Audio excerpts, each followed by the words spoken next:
Hi everyone, welcome to Module 4, video number 2, where we're going to talk about analytical psychology, also known as Jungian. Before I start the slides, I just want to kind of give a little asterisk or caveat that this is probably the most comprehensive and complex theory that we'll talk about in this class. Because of that complexity, I've kind of simplified a lot of key elements that pertains to this particular theory, and with that, a lot of nuance has been lost. So this is kind of giving you a taste of Jungian psychology, particularly about personality, but understand it is not the full picture. We don't have time to really talk about the full picture, and if we did, we need a lot of different background in order to have some sort of foundation to build upon. This will make more sense as we talk about this.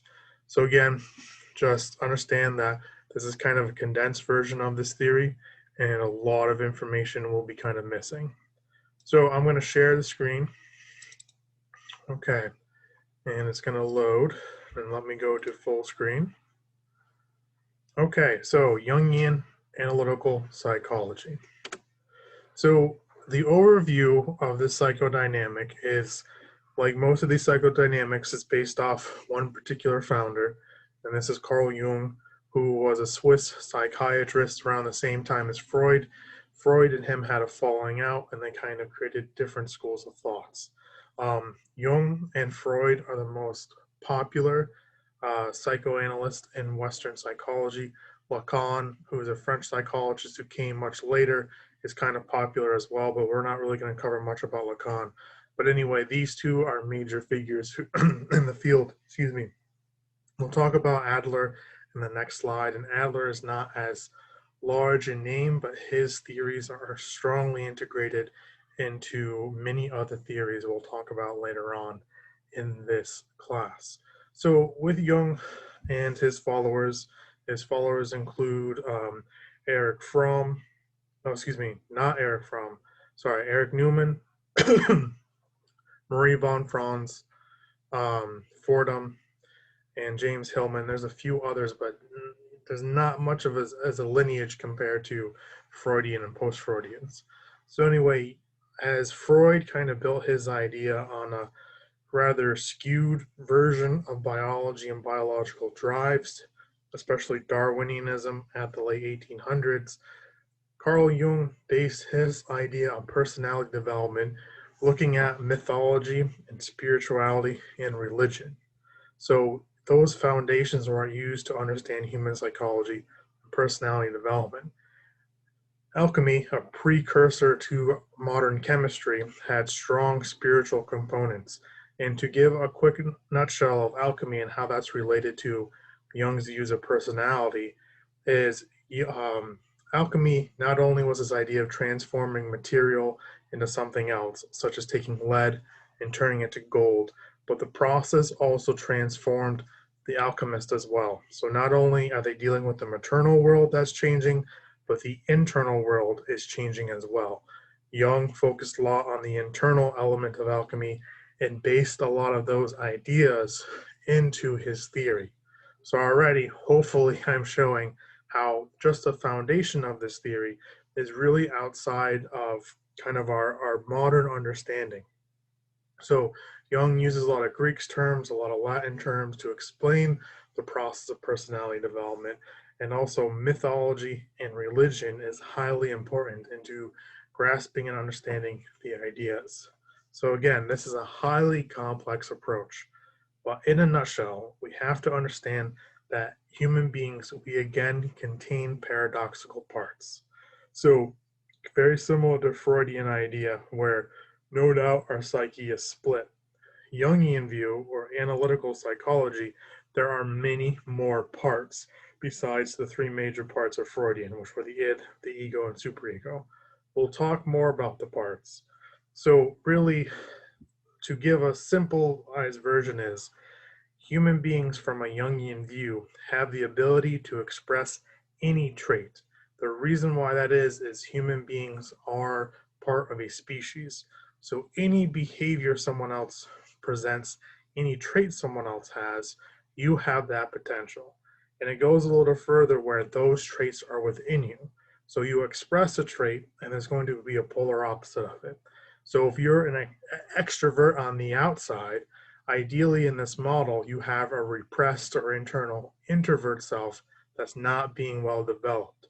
So how personality develops is we need to explore the paradoxical or opposite parts and integrate them, sort of find some sort of balance. Again, like in all psychodynamics, balance is the key to personality development. So the goal of this theory is to become individuated, meaning internal parts are working in harmony, which results in you reaching your true potential. So that sentence fits really well with the humanistic idea of self-actualization, which we'll cover in Model 5. So essentially, Jung had this idea of our true self with a capital S, and we can tap into our self, which is our true personality, through the work of integrating all these different parts and finding some sort of balance between opposing elements. So what's unique about this model is, or one of the uniqueness, is about how personality growth is occurring in a spiral rather than some sort of linear track. So Freudian view of development is rather we meet these certain stages at an early age and they're almost destined to kind of express our personality throughout our life if we don't have some sort of therapeutic change. Jungian view is that we're constantly going through chaos and structure, or chaos and order, or dysregulation and regulation. So what that means is constantly throughout our lives, we're going to have personality growth, and personality growth has to have some sort of chaos. So there, and again, this comes through alchemy, or an example Jung used was alchemy. In order for a chemical substance to change, there has to be some sort of transformation. And typically that was either through fire or crushing something, or there had to be something destroyed in order to create something new. So we had to have chaos to create order. So what this is we're going to have moments in our life when we're feeling pretty good. This is the top of the spiral. Things are feeling pretty good, but something starts to change. And then we start to enter the downward spiral. And a downward spiral is actually where the growth is going to occur.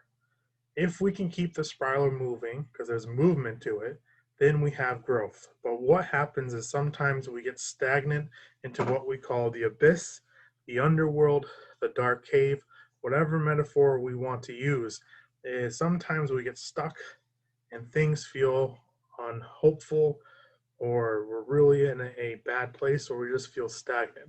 We need to somehow find movement in order to create this spiral. So in other words, that we need times of chaos in our life, and chaos actually is promote growth.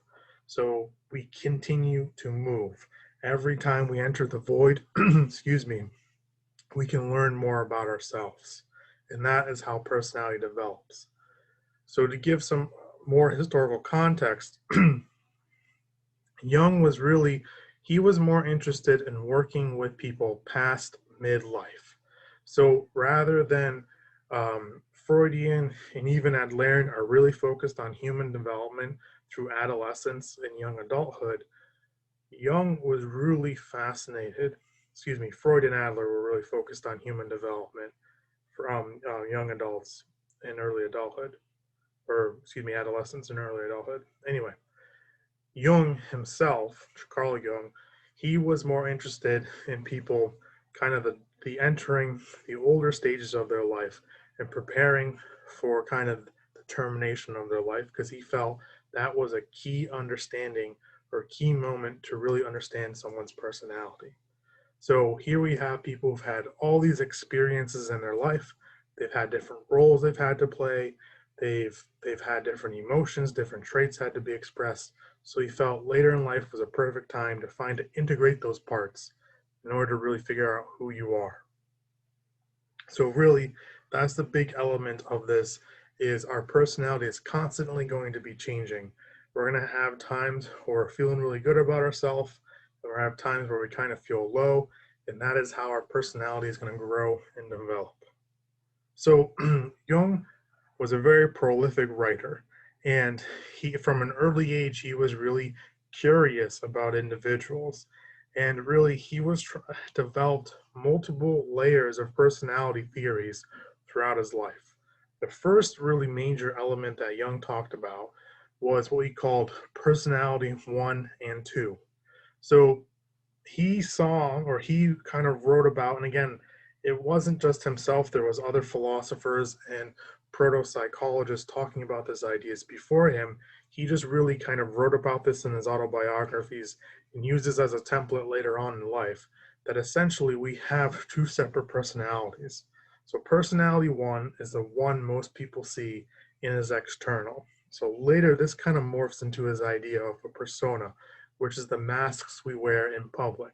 Now, personality 2 is an element that our personality is more internal and that we only experience. So we have the external personality, personality 1, and we have an internal personality, personality 2. So how we can kind of apply it to this class is when someone's observing you, they're only experiencing personality 1. When you are doing a subjective test, you may be tapping into personality 2. Personality 2 as well, it depends on the circumstance, or I really, this is how I really feel, but others see me as this. You can see how there can be some sort of conflict. But really, Jung talked a lot about personality 1 and personality 2.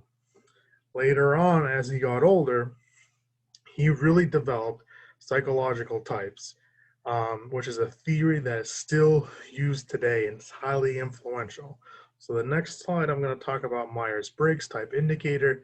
So most of you are probably had some sort of experiences on Jung's typology regarding different types and different, basically, traits or schemas that human beings have. So Jung talked about extroversion, introversion, dynamic. And again, as I mentioned in previous slide videos, that Jung's version of extroversion is kind of different than what we know today.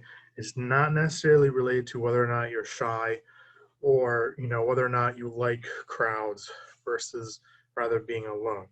His view, he's a psychodynamic, so it's all about mental energy. Extroversion is someone who feels recharged by dealing with the external world. Okay, so they would be more a personality 1 type individual. They like the external. Introversion is someone who gets more recharged by kind of focusing on the internal world, more leaning to feeling comfortable with their personality 2. So that is how we get mental, or how we feel recharged comes into whether or not we're more extroverted or more introverted. Sensation and intuition are kind of a similar element to that. Again, there's a lot of nuance to this. Jung even changed his theories as he got older, and depending on what type of Myers-Briggs camp you're in, there's going to be different definitions of sensation and intuition. So intuition, again, sensation is going to be more external, and it's how you kind of make sense of your world. So if I'm more sensory, I make sense of my world rather, and then intuition is I make sense of my world by relying on my internal experience. So my subjective experience is going to be more important than the objective, right? Same with thinking and feeling. Thinking is going to be more externally related, and feeling is going to be more internal. Now, again, that is a very simplistic element of that type of typology. Understand that there is more complexity and more nuances to those definitions, but I don't want to overwhelm you and turn this into a 16-hour lecture, okay? So just those ideas, be aware of those concepts. And the other thing I want to add with those terms is there is a spectrum, and I'm going to talk about that in the next slide. Finally, the third major element of Jungian psychology regarding personality is the analytical elements of the typology. And what this means is Jung had a very comprehensive version of the psyche, or psychic model of what exists, And really, our personality is influenced by what we call complexes or archetypes. So there was times too when analytical psychology was either going to be called complex related psychology or archetypical psychology because it was really focused on these big meta patterns of behavior that really play a role into our personality. So these different parts, you may have heard of, or excuse me, I mentioned kind of already of the shadow, the persona, the self, etc., enters the analytical elements of Jung's model personality expression. So here's the MBTI. So if we go to this part, Jung talked about extroversion, introversion, sensation, intuition, thinking, and feeling. The MBTI, the Myers-Briggs type indicator, adds judgment and perception. And that's, or excuse me, perceiving is another way of saying that. Judging and perceiving, the J and P, the final, the last fourth letter of these types. Those were added later on. A lot of Jungian purists do not really like the idea of the judging and perceiving type. There's a lot of critiques on those elements. But really, how the Myers-Briggs define those typologies is, again, the extroversion introversion spectrum is, do you focus outwardly or inwardly? Outwardly, then you may prefer to be an extrovert. Inwardly is introvert. Okay. The sensation and intuition. How do you take on information? How do you make sense of your world? Do you make sense of by experiencing things, or do you make sense of kind of the meaning that something gives you? So sensation is externally, and then intuition is more internal. Okay, so sensations dealing more with objects, and then internal is more intuition is more abstraction, right? The third type is, how do you prefer to make decisions? So are you more leaning towards thinking? You kind of make decisions using logic and reason, using value, justice, and fairness, or do you base your decision on feeling? So that's personal values, more emotional based, finding harmony, forgiveness, pleasing others, etc. Finally, the fourth type, and again, this is specific to Myers-Briggs, is how do you prefer to live your outer life? So that is either you use judgments, kind of want closure, want things to be settled, rules are very important, and then perceiving, do you want to prefer to leave your options open, see rules and deadlines as flexible, like to improvise and make things up as you go, etc. So why there's kind of debate from the more purist model is, again, the first three categories all have this dichotomy between internal and external, where the fourth one is very focused externally. So that's why purists are like, that doesn't really fit with everything else. So anyway, the Myers-Briggs type indicator, many of you have already referred to, or they're in discussions or your own posts. This is a very popular model. Again, it's kind of based off, heavily influenced by Carl Jung. And really, the thing to remember is, in this theory, that those are your whatever code you have, whether it's ISTJ, INFJ, INTP, ENFP, etc. That is kind of unique to how those parts express who you are. And vice versa, there's the ability, depending on the circumstance, for different letters to be expressed. So there's going to be some circumstances where you're more introverted or extroverted, more sensation and intuitive, more thinking than feeling, etc. So in a way, there could what we call the shadow element or the polar opposite. So if I am an ISFJ, then my opposite would be an ENTP, right? So the thing to kind of keep in mind with the Myers-Briggs is there's a lot of criticism of there. No doubt it's a widely used element. There is definitely a lot of people make meaning of it. It's been highly studied. There's still some criticisms for it.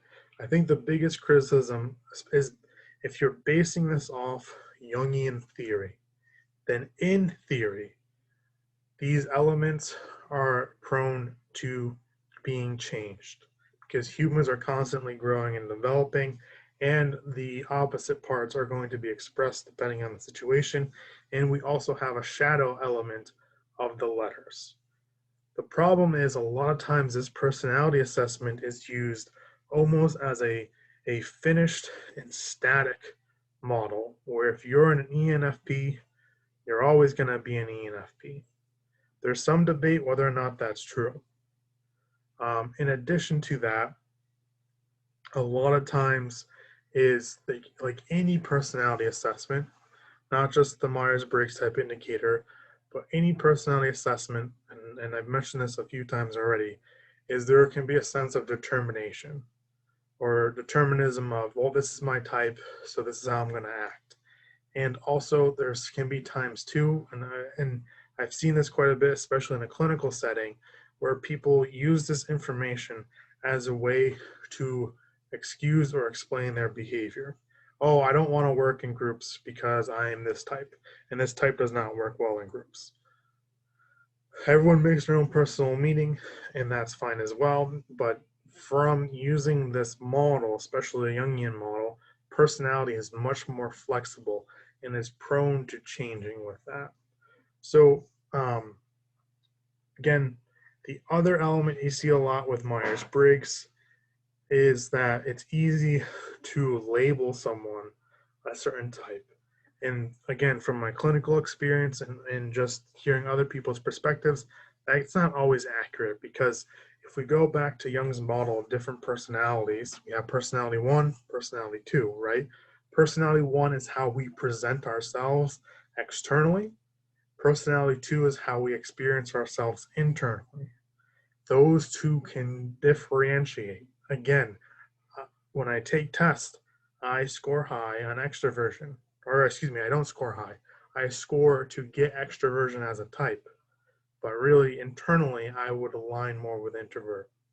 So that's why it's important almost to get the objective element and the subjective element, because especially from this model, both are important information to understanding someone's personality. All right, on to the next slide. So really, Jung's model, as you can see, this is his model of the psyche. There's more parts than Freud's. And then when we get to Adler, Adler does not have a model of the psyche. He just like, whatever, anything that you're not aware of, that's your unconscious. That's your coming from your psyche. So as we can see from this model is on the corners, we have kind of the external world and then the inner world, okay? So in this model, again, the external world is very important and the internal world is important as well. And how those elements interact is what makes our personal consciousness, or really a huge element, of our personality. As we see too, we have many different circles. So consciousness is the area that we have awareness of. And within that, there are elements that are kind of borderline outside of our awareness, kind of what we call preconscious in Freudian language. Jung was, again, worked a lot with Freud, was really inspired by Freud, and took a lot of his ideas and integrated and also expanded on them. So we're going to talk about the persona, the self, and the shadow, as well as the collective unconscious. And then the animus and anime. In current contemporary Jungian therapy, those parts are not as important as they were when Jung talked about them. But essentially, animus and anime, animus being the male energy and anima being the female energy, are archetypes that can influence our growth and development. From a dream interpretation, which Jungian psychology used a lot, your animus or anime, which was what we called contrasexual, were elements that you would have some sort of guide. So that sort of energy would be your guide in your dreams. And that dream guide would represent either the animus or the anime, or even would be the great mother or the great father. It's not as important as it was back in the early days of analytical psychology, but there's still archetypes that are relatively important. So I don't go in depth in those, but no, again, if we were talking about this, let's say in 1930, we would spend a lot of time on those elements. In addition to, I'm going to talk about the collective unconscious. Okay, so the big thing with Freud is or excuse me, with Jung, the big thing with Carl Jung is there's always doubling. So parts always have an opposite. So there's always two. And this is at least two, or there's some sort of numeral. Typically, not one thing exists. Okay? So there's always some sort of additional element to it. There's pairing or doubling. So our unconscious is broken up into two parts. The first part is our personal unconscious. So again, very similar to psychoanalytic or Freudian view. So it contains like the elements of our id, our ego, and superego. So it contains our memories, feelings, and parts that are kept out of our awareness. Personal unconscious material, again, is going to be unconscious. So just like Freud's model, it's going to express itself symbolically. It is connected to only what we, the person, has experienced. So everyone has a unique personal unconscious. In addition to that, we also have a collective unconscious, which we all have some sort of connection to. So I have a different personal experience or personal unconscious than you, but you and I have a similar collective unconscious. So collective unconscious is views that all humans share some sort of collective history. And think of it like DNA and epigenetics, kind of what we mentioned in module number 3. So it is the DNA, the psychological DNA of epigenetics. It contains universal symbols, feelings, and behaviors. So it contains cultural and species-specific psychic elements. So just to give an example, it is real common when you look at dreams throughout cultures that snakes are a very common theme when dreams. Another common element in dreams, we see a lot of anxiety dreams contain teeth falling out. So when someone is having dreams about teeth falling out, it may be there's some sort of anxiety going on within their life. And that is a pretty common dream that is seen throughout human cultures.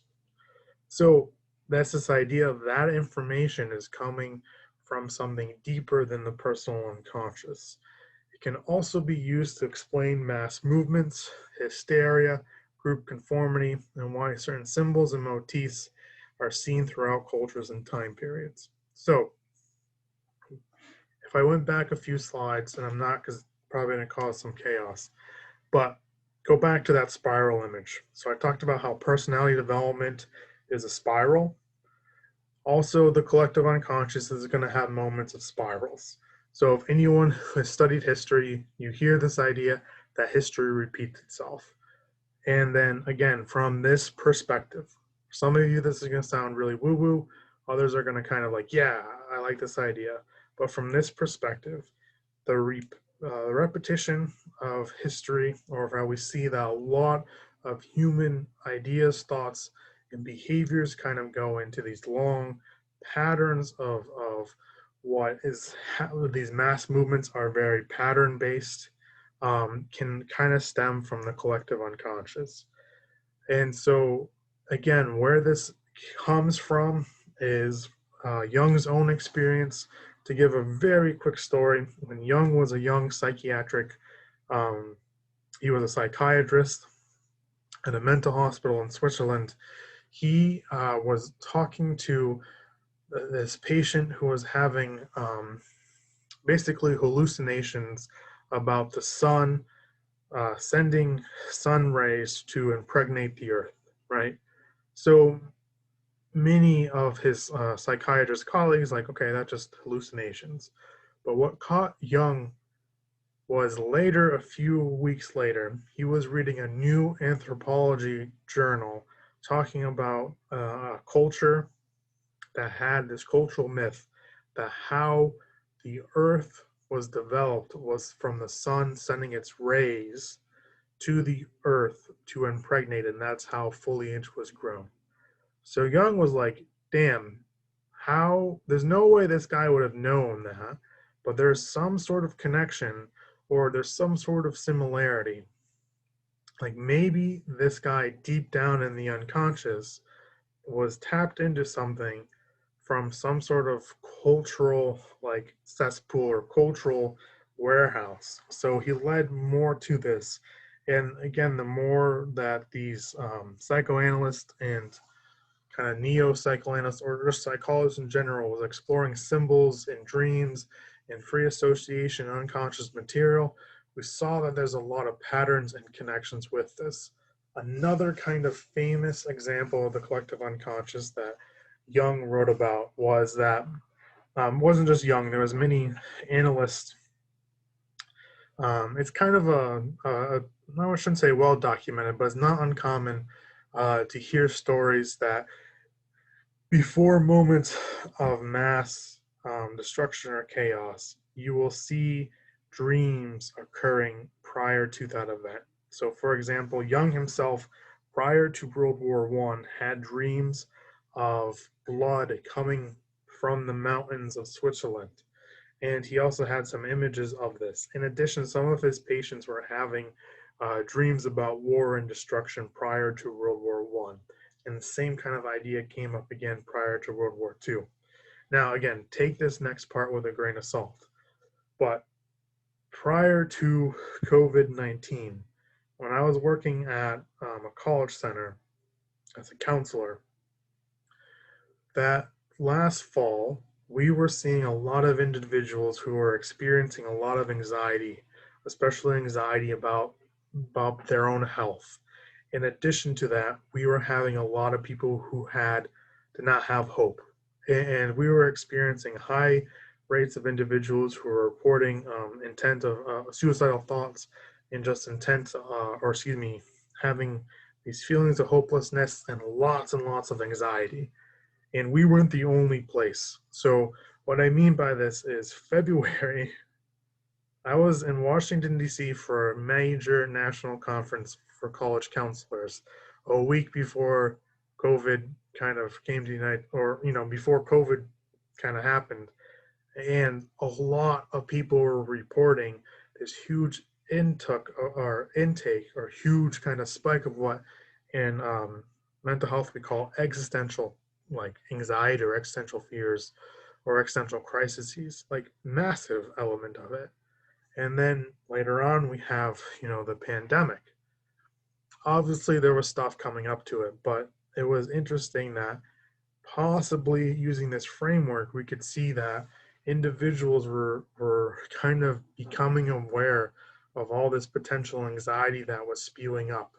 So we had all this potential anxiety in the collective unconscious, and it kind of comes out and impacts the personal unconscious.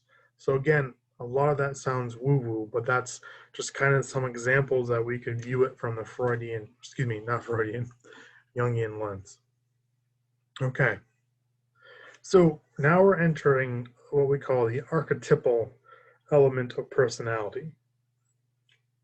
So Jung talked about different parts of our personality, and one of them is the persona. So the persona is the masks or social faces we present to the world. So to kind of connect it to our everyday life, the job title we are, the roles we play, that's kind of our persona. So again, we typically are going to use this to please others and hide our true self. It is our personality one. It's who we present to the world. And again, depending on the situation and context, different parts of ourselves are going to be expressed or repressed. So simply, we're going to act differently to different people depending on the circumstance. Different masks are going to be worn. The danger is that sometimes we're going to become the persona. Sometimes we become who we pretend to be. We lose our sense of self, if we constantly are kind of identify with the role we're playing. So the technical term we call persona identification. So identify with the role I play, or de-individuation. Okay. So that's the persona. It's the masks we wear in society. And not only is it an important element of it, but we need balance. There's times we have to wear masks, there's times we have to put on a certain face, but we don't want it to prevent us from expressing other parts of ourselves. So the other element, again, as I talked about doubling, so the doubling is the persona, the mask we wear on the outside, and then we have the shadow. That's the doubling. They're kind of opposite beings. So again, the shadow is going to contain personal and collective unconscious material. Essentially, the shadow from a Jungian element is any element of ourselves that we don't want to admit we have, including both negative and positive parts. So anything that we're trying to like push out of our awareness, that's the shadow. So the shadow is not necessarily all negative, it's just stuff we don't want to own. So there's definitely what we call gold in the shadow. So again, from a Jungian standpoint, you have the ability to express any human traits you can think of. So quick experiment is think of the most positive person you can think of, okay? And then the most negative person you can think of, whatever that means for you. From this model, you have the ability to be both those individuals. But we're going to kind of push out the virtuous parts of ourselves, and we're also going to push out the vain, the kind of vice parts of ourselves as well. But they all exist. Now, like anything, there's always that dynamics. There's always movement going on in our unconscious. We have to be aware to not identify with our persona, and we have to be aware that if we ignore our shadow is going to come up and consume us. So, kind of, we need to at least be aware of what's in the shadow. And that's kind of finding the gold in it. A lot of our personality development is going to be by quote unquote exploring the shadow. So, again, the idea is that we have doublings, or we are on a spectrum of traits. So if you are expressing one trait, the other trait is being kind of kept in the shadow. But the human world is, we're going to need to interact the world, and the more strengths, or excuse me, the more traits we can express, the more flexible we're going to be, the more resilient we're going to be, the more integrated we're going to be. So we're going to need to explore those other parts. Now, I have the image of the dragon and the gold. So again, Jungian psychology uses a lot of metaphors and stories about myths, and a myth that's pretty prevalent in a lot of even Asian and European cultures is a story of the dragon guarding some sort of treasure. And the hero or heroine, or the heroic journey, is going to entail of slaying that dragon in order to get that gold. So that's what we call the gold in the shadow. So again, in order to develop as a person, we must interact with parts we are afraid of or ignoring. And this is how we're going to grow. So again, the spiral, right? Everything's going well, then we enter the shadow. And in order to get out of here, we have to somehow integrate and find the gold. And that brings us out of the depths of this. So again, if we ignore the shadow will find a way to consume us.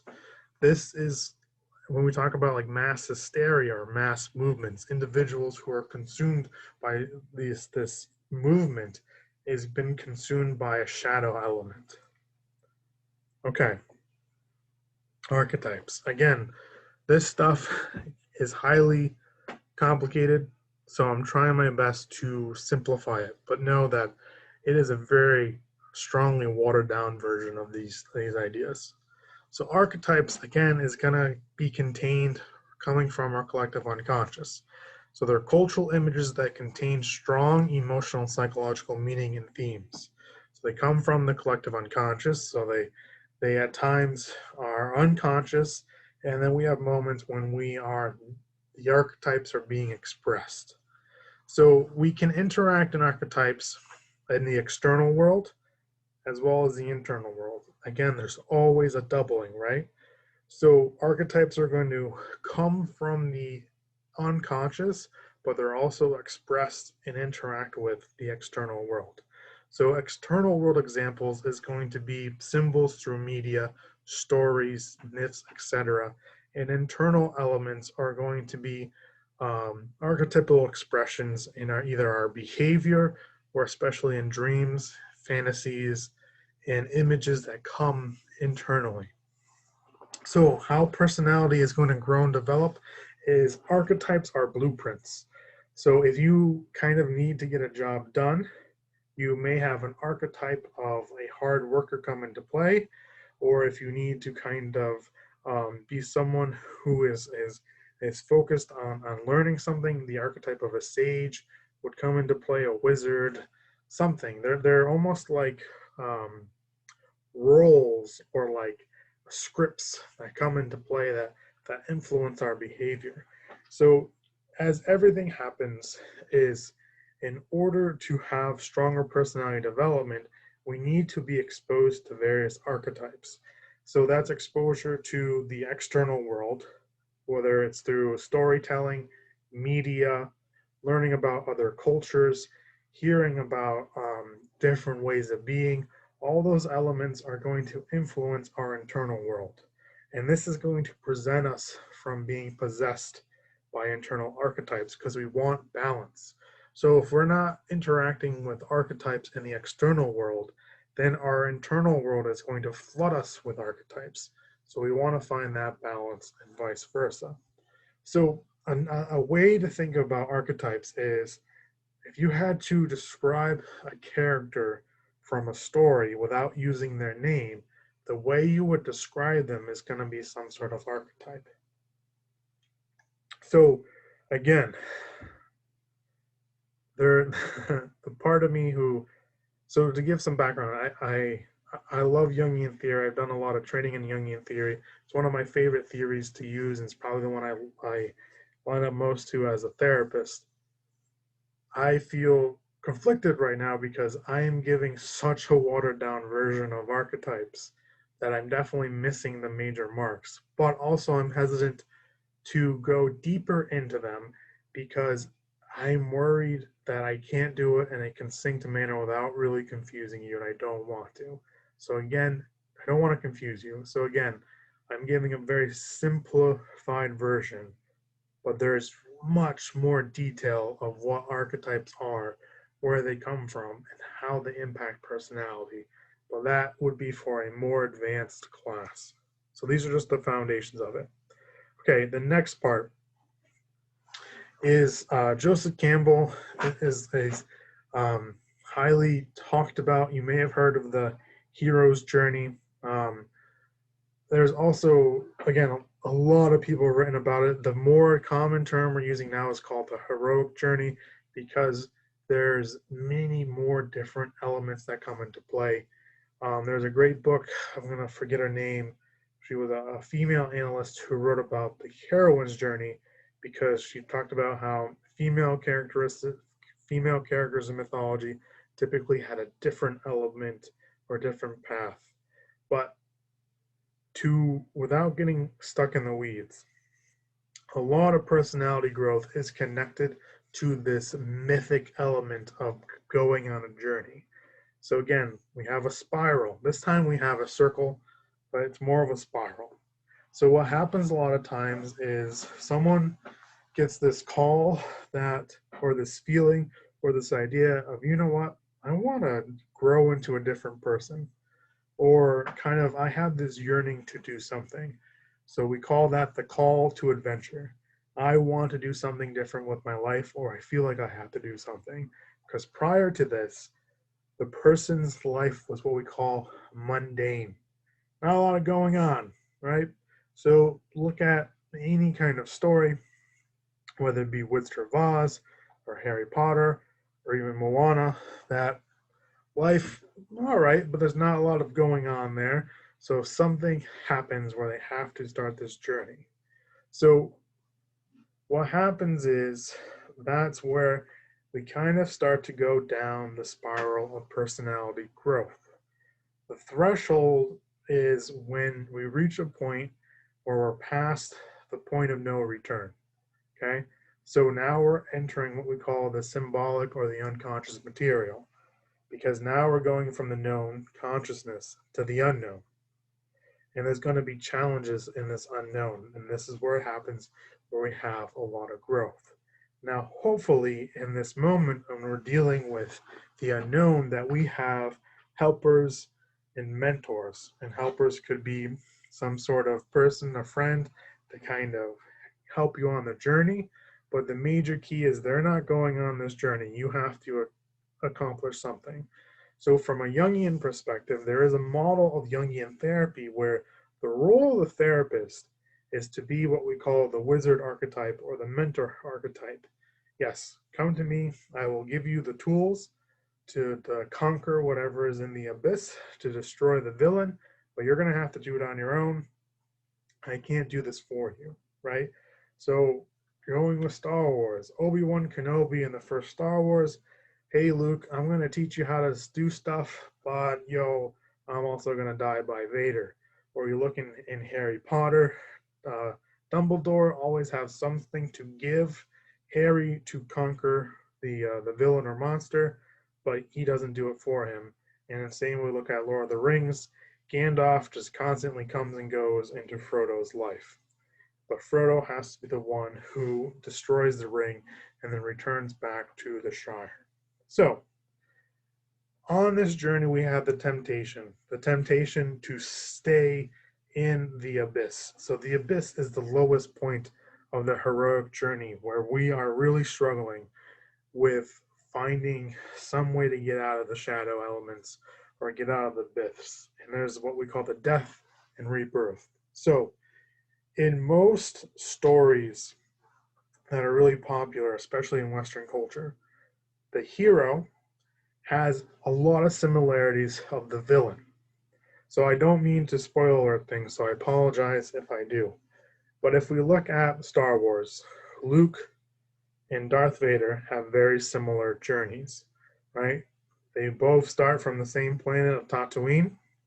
They both are kind of orphans in a way, and they are trying to um, figure out how to really deal with the death of their parent, right? So Anakin's mother was killed. Luke doesn't really know who his father is until the second movie. But anyway, and then if we look with Harry Potter, Voldemort and Harry have a very similar journey. But the difference, what makes the villain, and again, Frodo and then not Schmiegel, Golem. Frodo and Golem have a very similar journey too. They both kind of are on this journey of the ring, and then there's always that temptation of Frodo getting possessed by the ring. And then, so anyway, you see those parallels. So, what makes the villain in those stories? It's someone who started the heroic journey, but they never left the abyss. They got consumed by the abyss. The abyss is really, really powerful, right? So when you tap into the collective unconscious, or if you tap into the shadow, that is powerful. And then a lot of people don't want to leave that. So they get stuck there. They get consumed or possessed by the shadow or the abyss.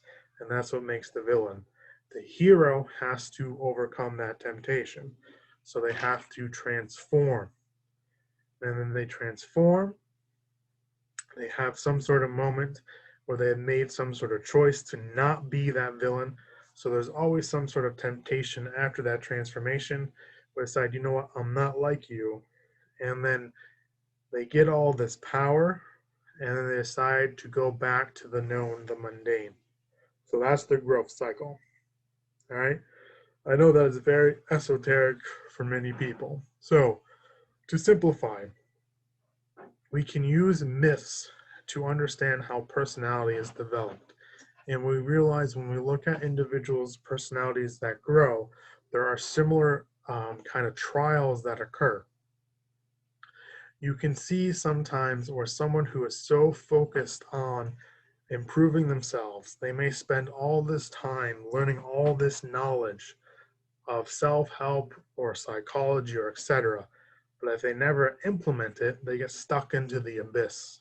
If they never return back to the mundane, they get stuck in it.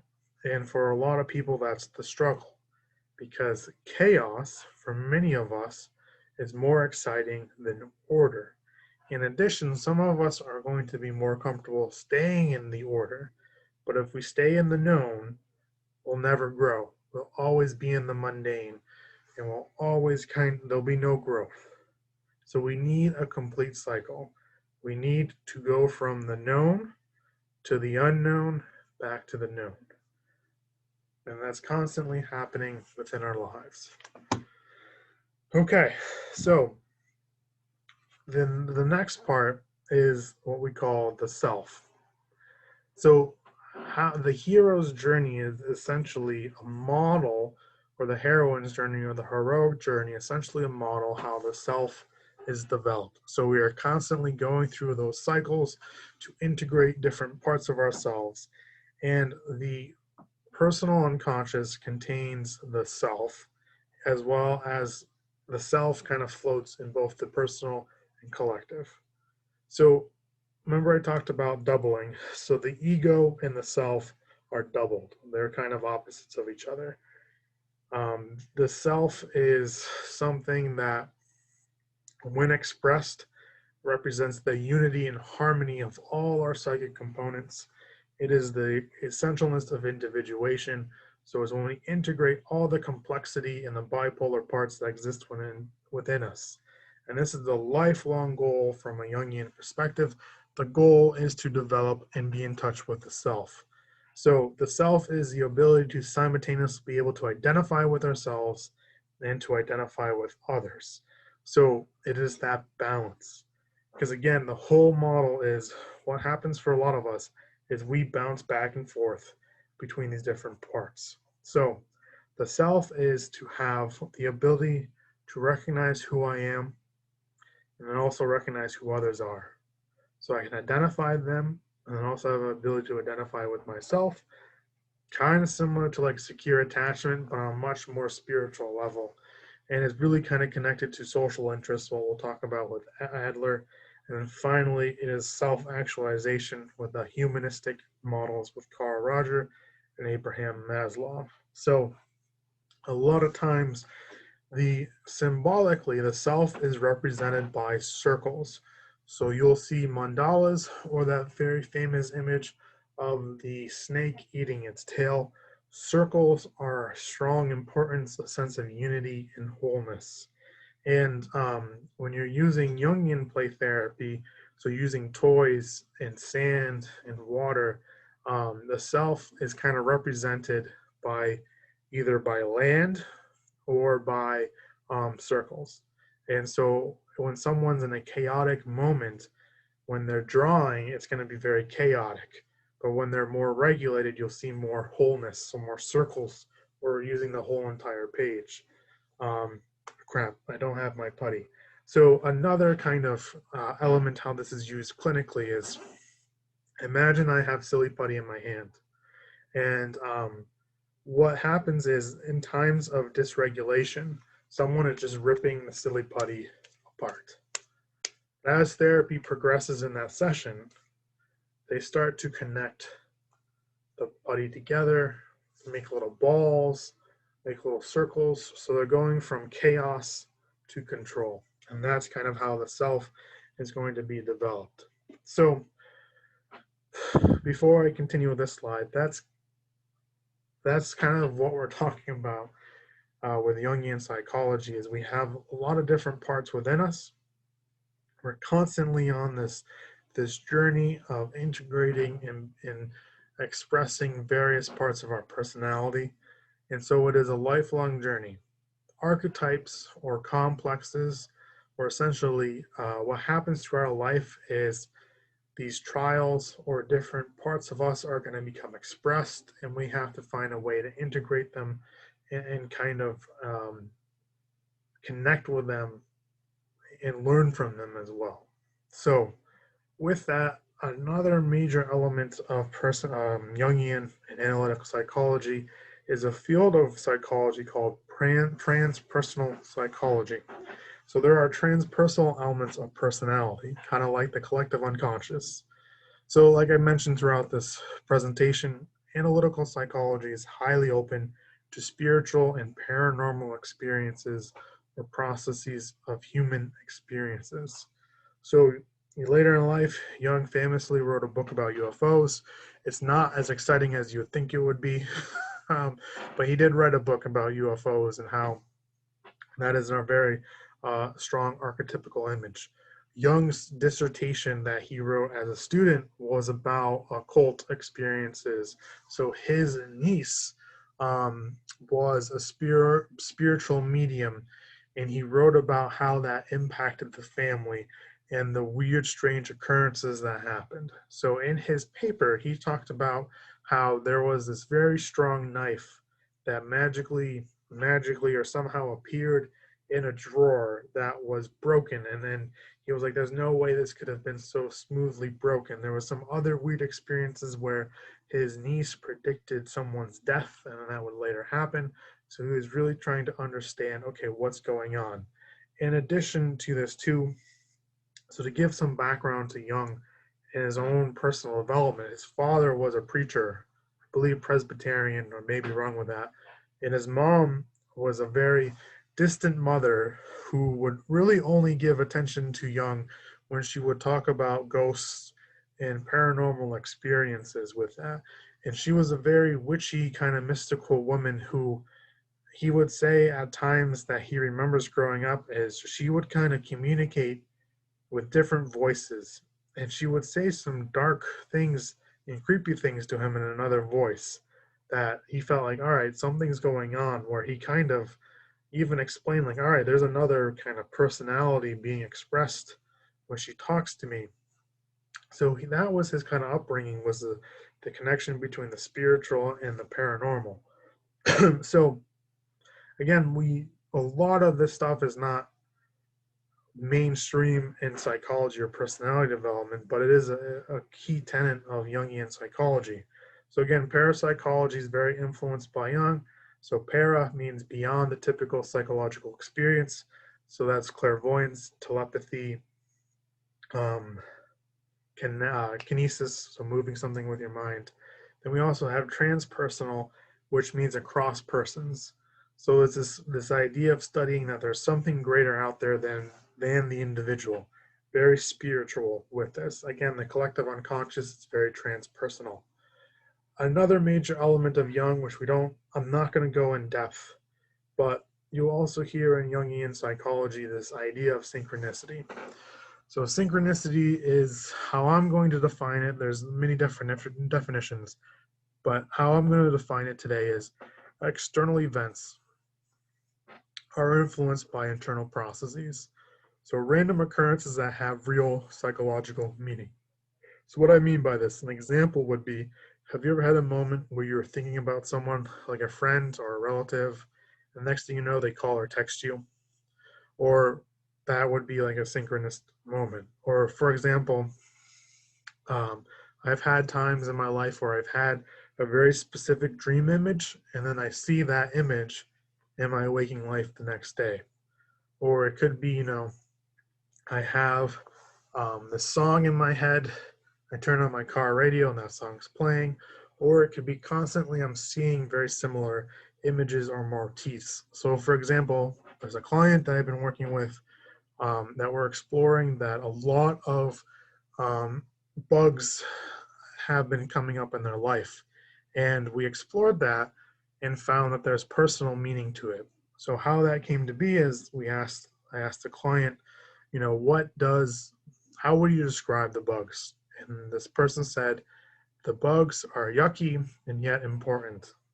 And as we explored what's going on in this person's life, we had new meaning that what they were experiencing was no doubt yucky, but also important. right? So that would be an element of synchronicity.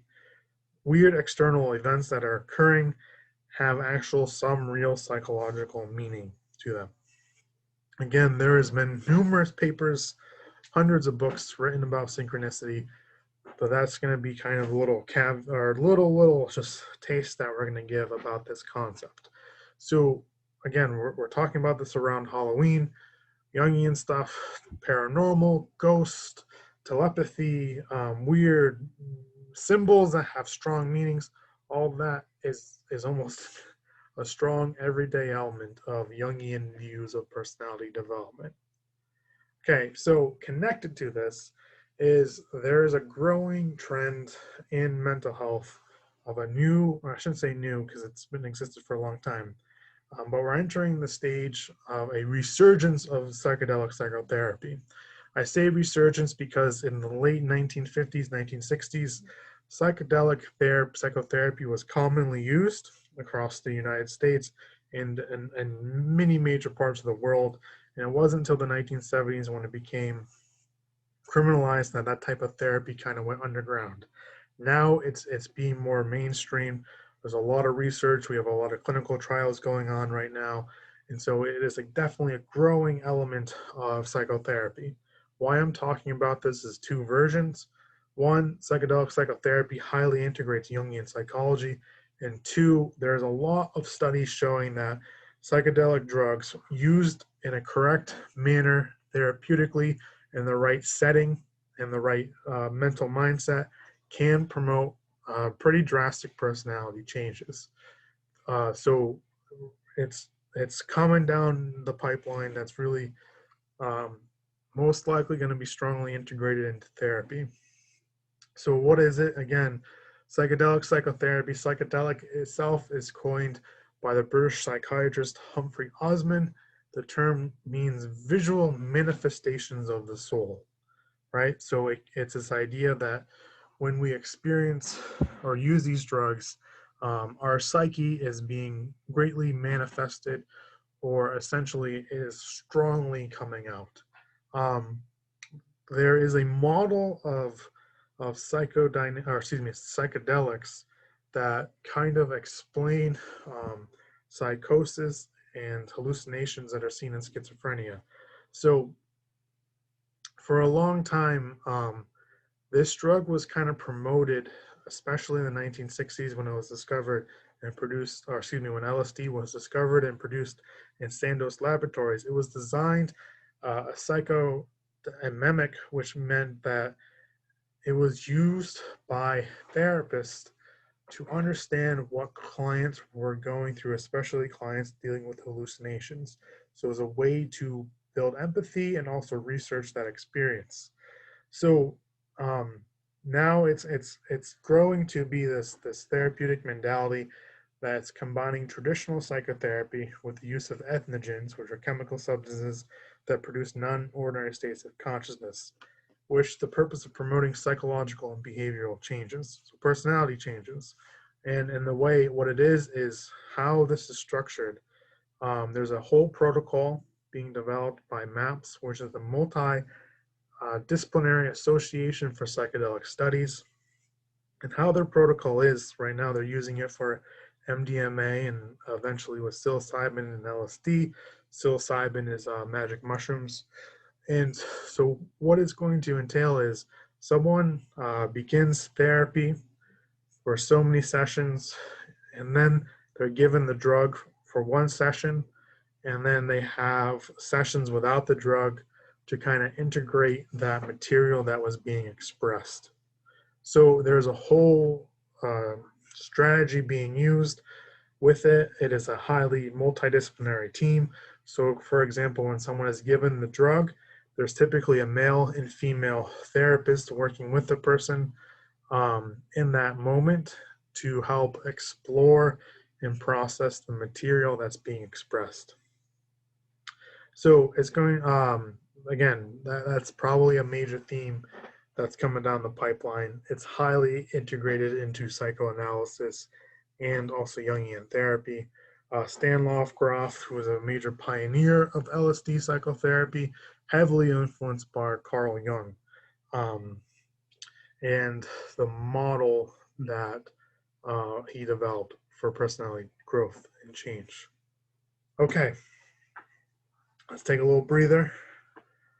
Threw a lot at you. So if I had to summarize Jungian therapy, is this idea that our personality is constantly being developed. We're going to have moments in our life where we feel pretty like in a good place, everything feels known to us, there's a lot of order. Then what happens, something happens in our life where we're called to explore the chaos, to explore the unknown. And by doing that, we're going to be exposed to a lot of trials. And if we can find a way to overcome the darkness, we will grow and develop and will return back to the mundane, the known. That's how personality grows. There are many different elements of our personality that can influence us, and a lot of times it's out of our unconscious. So that's Jungian analytical psychology in a nutshell.